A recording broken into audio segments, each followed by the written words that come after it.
Umalingaw-ngaw muli ang kontrobersya sa flood control corruption scandal matapos ibunyag ni Senator Amy Marcos na ilang testigo sa nakaraang Senate Blue Ribbon hearings ay babawiin ang kanilang mga naunang testimonya, bunsod umano ng mga banta sa kanilang kaligtasan.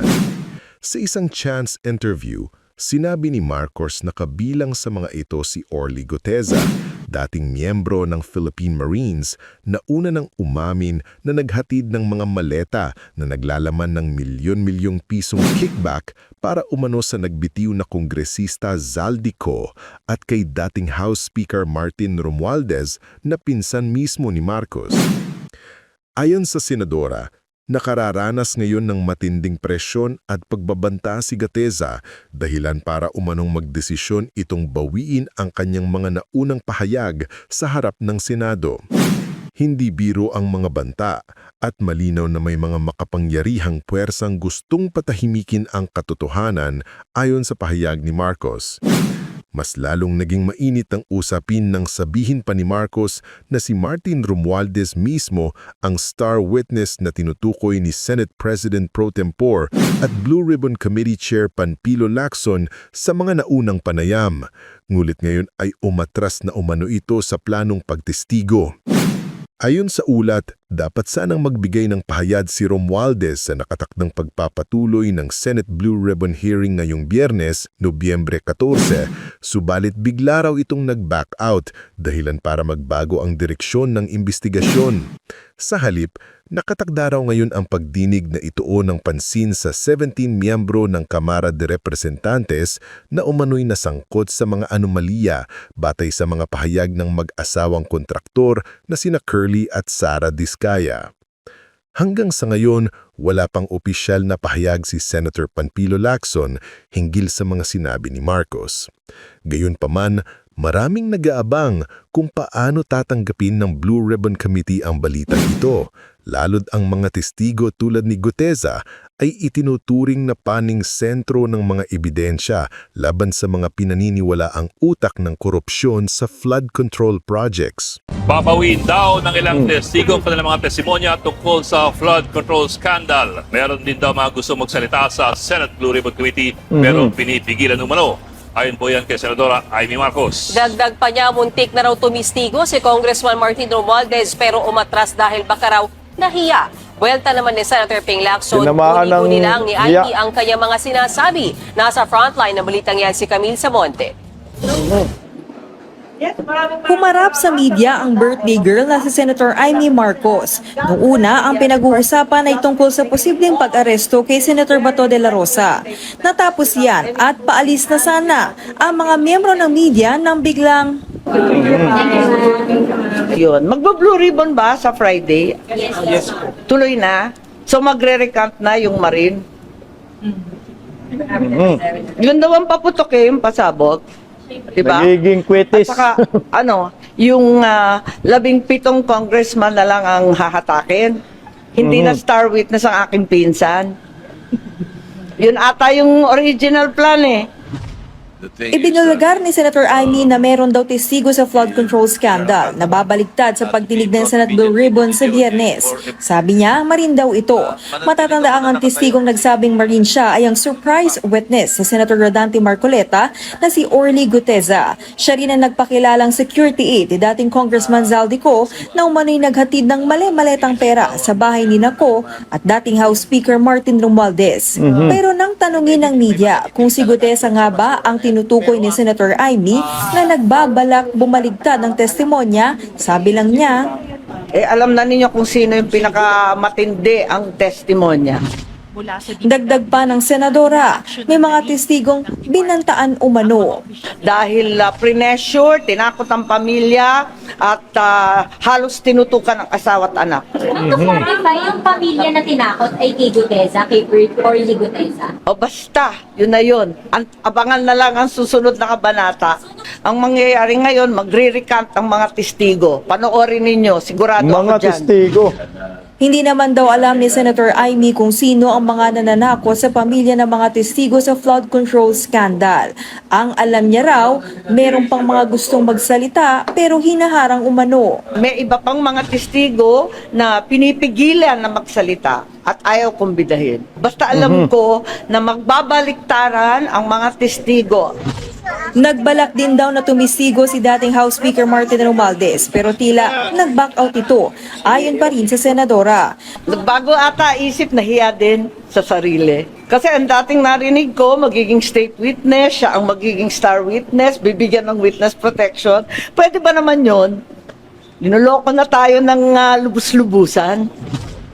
Wala pang pahayag tungkol dyan si Romualdez. Sinatanong din ng News 5 ang chairman ng Senate Blue Ribbon Committee na si Senator Ping Lacson kung ano ang reaksyon niya sa mga isiniwalat ni Senator Amy. Sabi lang ni Lacson, dahil birthday today ng senadora, hindi na raw niya ito papatulan kahit guni-guni ang mga sinasabi nito.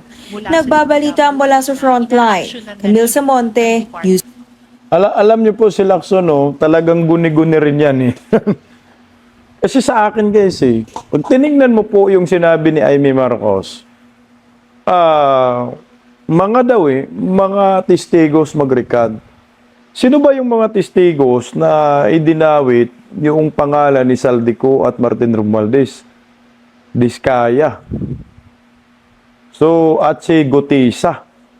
So, pag sinasabi mong mga testigo na magre-recant, so dati nang mga nag-recant, o dati na ng mga witness na nag-attend ng hearing sa Senate Blue Ribbon Committee na dinadali si Martin Romualdez. Ang masaklap nito, kung kasama, i-recant yung pagkadawit ni Saldico, putang ina.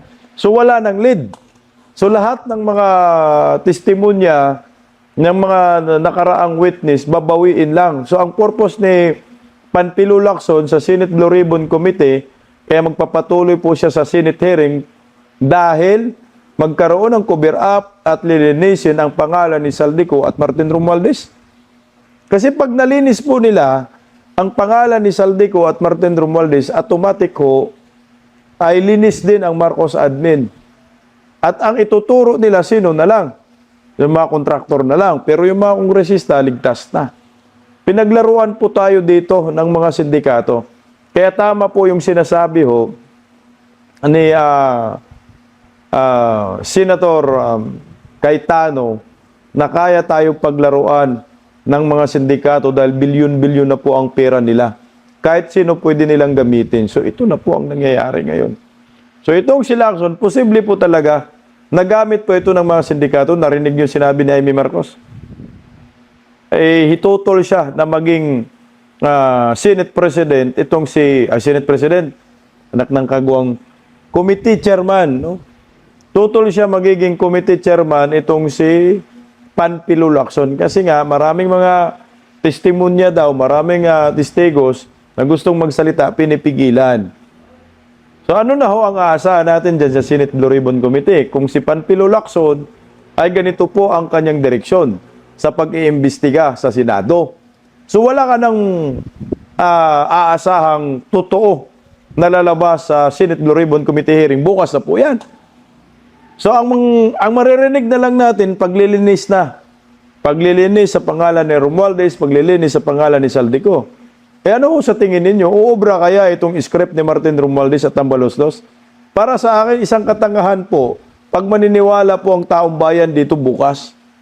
At lalo na po, pag nagsalita si Orly Gutisa na magre-recant, kalukuhan po talaga yan.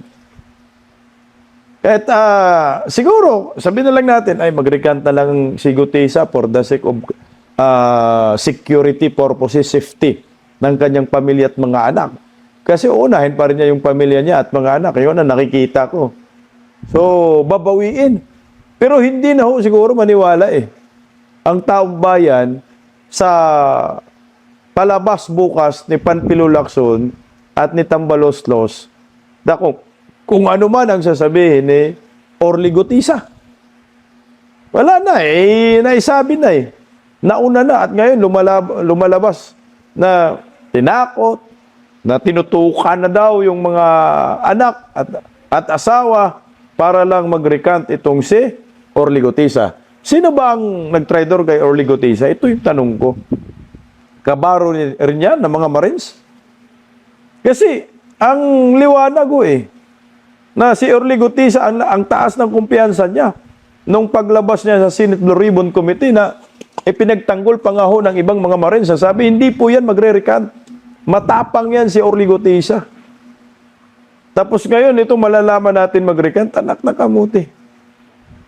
So talagang pinapaikot po tayong lahat dito, mga Pilipino. Ay, sa akin, kahit siguro, makailang beses mag-recant si Orly Gutisa, hindi na ako maniniwala sa kanyang ire-recant. Mas naniniwala po ako sa unang testimonyan niya.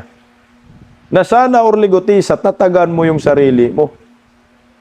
Kung ikaw nilaglag ka ng mga active Marines po ngayon, puta ina, sa mga retired na lang siguro, baka po ay magkakaroon ka pa ng magandang liwanag sa buhay at madamay pa kaming mga Pilipino. Matutumbok natin kung sino yung sindikato. Tuloy po natin ulit itong Senate 25 report na rito po. Ali. Okay, dagdag impormasyon lang na dito sa sinasabi. Kasi all this time, wala si Orly Gutesa Na kanino siyang kusdiya? May handler ba siya? Siya ba ay nagtago? Meron bang nasabing senadora tungkol dito? Hindi niya daw alam, Ali, kung nasaan ngayon itong si Gutesa.